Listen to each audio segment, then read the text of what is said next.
Ayan guys, good morning. Look what we have here. Another place and area to promote. And we would like to share it to all of you kasi ganito siya kaganda. Ano po? Talagang mga ma'am sir, napakainam ng area na ito. Tingnan niyo po. Ayan, ganito kalawak ang area ng Palayan.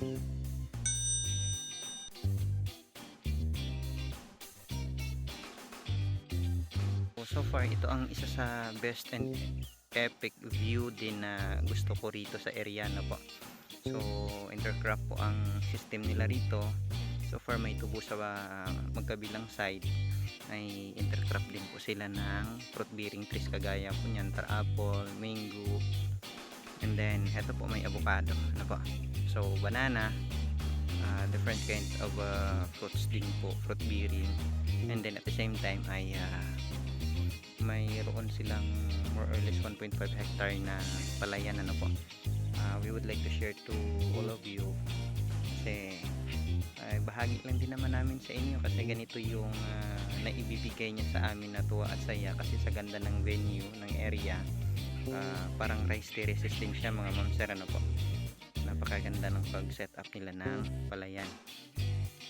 So halos palagi akong humihinto talaga rito at tumitingin, nanonood ano po kasi ang ganda talaga, especially kapag mga early morning pa po mga ma'am sir ay ang fog talagang napakakapal ng fog po rito ano po. Kaya po ngayon ang totoo kasi si haring araw ay halos nandyan na ano po, sumisibol na siya, pero kapag mga early around 5 AM yung nag-aagaw-agaw ang liwanag at ang dilim mula sa gabi ay talagang makikita mong balot na balot ang area na ito ng fog ano po.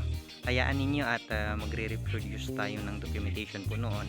Yan po, tingnan ninyo mga ma'am sir, ang fog pa rin po, ikot po talaga ito.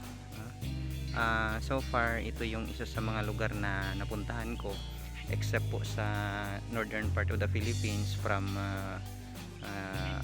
La Union, Baguio, paakyat na po ng hanggang mga Aurora, Quezon, papuntang Nueva Vizcaya halimbawa o Olongapo. May fog din talaga doon ano po, gaya din ng area ng Tagaytay no? So far shout out po sa lahat ng mga kaibigan natin dyan, so lahat ng nabanggit na lugar ano po, hello po and hope you enjoy watching right now. And then we would like to share it to all of you na ang area din na ito ay matatagpuan lamang po sa Negros Occidental ano po.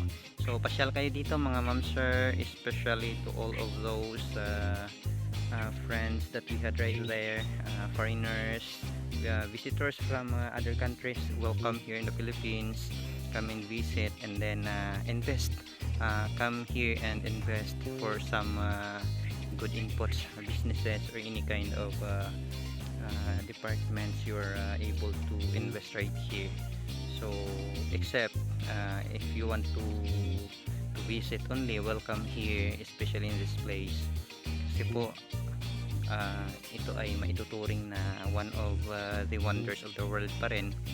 So pinopromote natin mga ma'am sir ano po kasi hindi lang nadidiscover pa ng iilan na ang totoo ay napakaraming napakagagandang lugar po sa bansang Pilipinas ano po.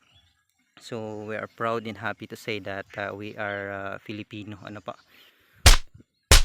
Ayan, naririnig ninyo po may tugtog kung mahagip ng camera natin at receiver ng audio. Kapag ganito kasi yung view na natatanaw mo tuwing umaga, halos hindi nakakasawa no po. Tapos may maririnig kang tugtog, talagang nagbibigay kasi siya ng good inputs ano po, in terms of psychology ay green na green kasi ang paligid mo, napakapayapa.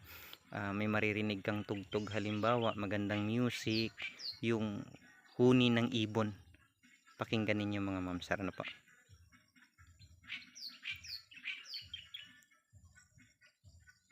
Ayan, nagsasalitan lang po ano po yung birds singing, and while you are watching this kind of scenic or beautiful view ay talagang masasabi mong gusto mo pang mabuhay ng matagal sa mundo, ano po. Talagang gusto mong i-enjoy pa na ano po, kaya sabi nga po life is too short, so just enjoy and have fun, ano po. Make good things, sabi nga good inputs, good results so keep it up po mga kaibigan, to those friends out there. So we must continue, keep on digging, strive hard, and then success will follow after all of those sacrifices, ano po. So don't lose hope. Sabi nga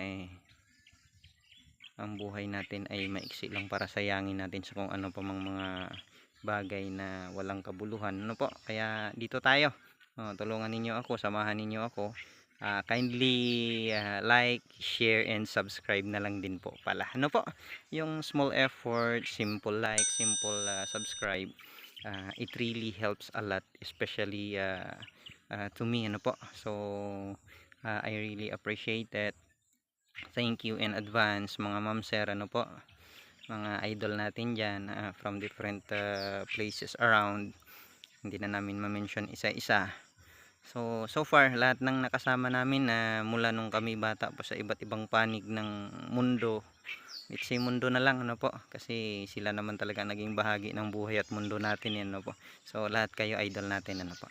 And maraming salamat po, and hope you enjoy watching. Stay safe and God bless. Thank you.